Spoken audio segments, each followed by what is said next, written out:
Hello Pisces, Sun, Moon Rising, and Venus Signs. Kamusta kayo? Sana po'y nasa mabuti kayong kalagayan. Welcome back po sa Star Tarot at kung bago kayo dito, welcome din po kayo. Please subscribe, like, share my videos, and leave me a comment kung naka-resonate po kayo. Thank you. So, tingnan natin kung anong ganap for Pisces. We have signs and synchronicity. Yan, Pisces, you're divinely guided, no? You are being sent signs and synchronicity by the divine. Pay attention kayo sa mga intuitive messages, sa mga symbols, no, na pinapadala sa iyo ng universe. Kasi maaaring ano yan, dinadasal mo yan. Baka humihingi ka talaga ng mga signs, no? At ito na, 'di ba? Kung mayroon man kayong mga specific signs na hinihingi, so alam mo na kung saan mo 'yan makikita, 'di ba? So 'yun, pay attention ka diyan kasi ito na pinapadala na sa iyo, 'di ba? So Ice Queen, don't back down, Pisces. Don't back down. Baka meron ditong away, maaring merong away, merong disagreement with someone, 'di ba? Huwag mong sukuan. Okay? Ito yung kind of battle na kailangan mong harapin, 'di ba? Don't back down, harapin mo 'to. Kailangan mo sigurong depensahan dito ang sarili mo, depensahan mo yung posisyon mo sa trabaho, or kung ano man, wag kang maaaring merong mga nagmamaliit sa'yo rito or merong mga gumagawa ng hindi maganda towards you. Harapin mo 'to, labanan mo sila. Kaya kailangan mong pakinggan kasi tutulungan ka ng divine universe na dumiskarte dito kung papaano ang gagawin mo diyan sa sitwasyon na 'yan. Dream big. Napakaganda rin nito, Pisces. Dream big. Kasi na nga naman, mangangarap ka na lang naman, lakihan mo na. 'Di ba? Hindi naman masamang mangarap. 'Di ba? Binibigyan tayo ng universe ng pagkakataon to dream. 'Di ba? At papaano mo ito ang tawag dito? Papaanong gagawin mo para mag-come to reality yung pangarap mo na 'to, 'di ba? So, isang bagay din 'yan na gagawin mo na kapag nangarap ka, pag-isipan mo din kung papaano mo 'to sisimulan, 'di ba? Anong gagawin mo? What are the first steps that you're going to do para na ma magawan mo ng paraan, makapagsimula ka, mag-take action para na matupad mo yung mga pangarap na 'yan, 'di ba? Pero yun nga, 'wag mo nang sayangin ang pagkakataon. May pagkakataon kang mangarap, mangarap ka na, lakihan mo na, 'di ba? So, maraming salamat for subscribing, and if you haven't subscribed yet, subscribe na kayo.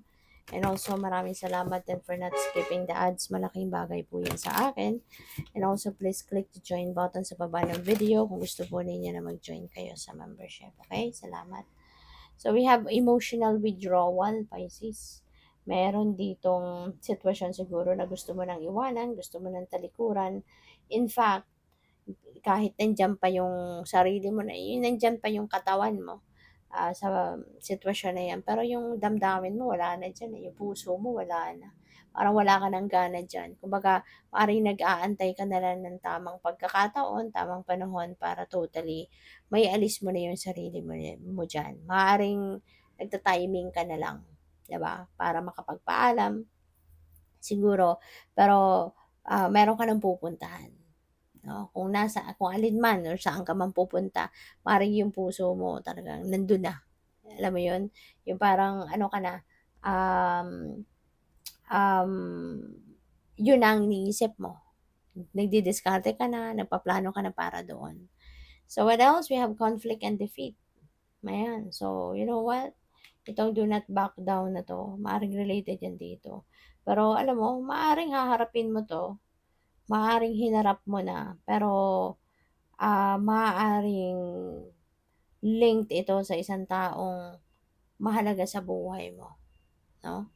Maaaring hinarap mo yung problemang ito, yung taong ito, pero pinili mo na lang na umatras na din, kasi baka ayaw mong masaktan siya, 'di ba?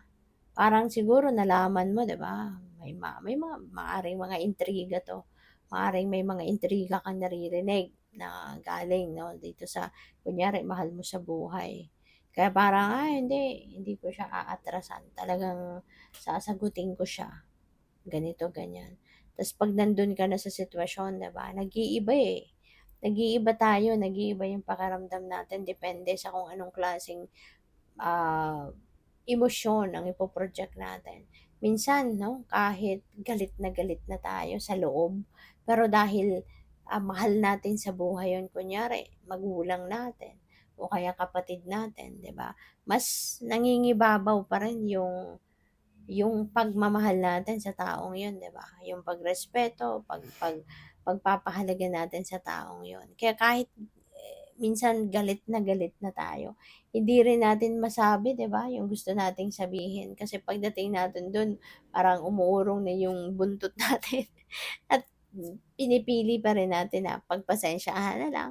Iniisip pa rin natin yung respeto natin kasi kung kapatid natin yun, mahal na mahal natin yun. Yung magulang natin, mahal natin magulang natin, eh parang aatras ka na lang, 'di ba? So, puwedeng gano'n ang sitwasyon dito 'no, para hindi na mag-escalate yung ano, yung away, 'di ba? Atras ka na lang. Maaaring nakapagsalita ka na, pero ayaw mong ilabas lahat 'no, kasi alam mong makakasama ka ng damdamin ng iba. So, okey lang na ikaw yung masaktan, pero ayaw mong makasakit ng damdamin ng iba, 'di ba? Siguro ganito ka na ngayon Pisces, you are, um, anong tawag dito, emotionally matured person. At, dahil din sa pagmamahal mo, pinipili mo yung pagmamahal mo sa taong ito, 'di ba, na maaaring nang-aaway sa'yo. Kaya pinagpapasensyahan mo na lang siya, you know?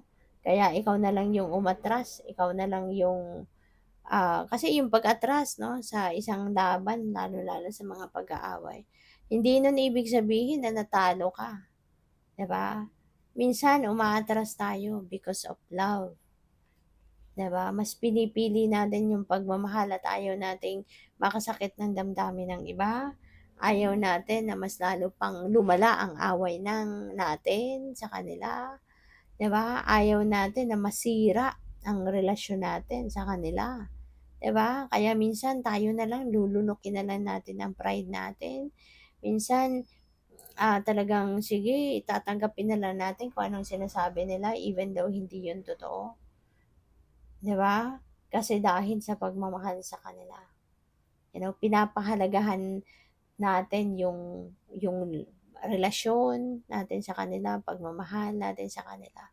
Kasi alam naman natin ano, if you are, anong tawag dito, emotionally matured person, talagang ikaw yung magpaparaya, ikaw yung papalagpasin mo na lang kasi alam mo na kapag humupa na yung tension, yung galit, yung emosyon, 'di ba? Mare-realize din ng mga taong ito, 'di ba, na sana hindi nila nasabi ang mga sinabi nila, 'di ba? Kapag humupa ng lahat, magkausap na kayo, magkakaintindihan kayo, tsaka nila mare-realize na, "Sorry ha." Doon na sila magso-sorry sa'yo, 'di ba? So, pupuwedeng may gano'ng ganap dito. So, what else? We have partnership and alliances. Ayan, so there will be partnerships, pupuwedeng partnership sa trabaho, sa project, sa negosyo, ito maaaring you are be meeting new people dito, may expansion 'no, mag-e-expand ka dito ng network, 'di ba? Marami kang taong makikilala, mas marami kang magiging kaibigan, mga gano'n 'no. So, good luck sa'yo. Thank you for watching. Love and light. Namaste.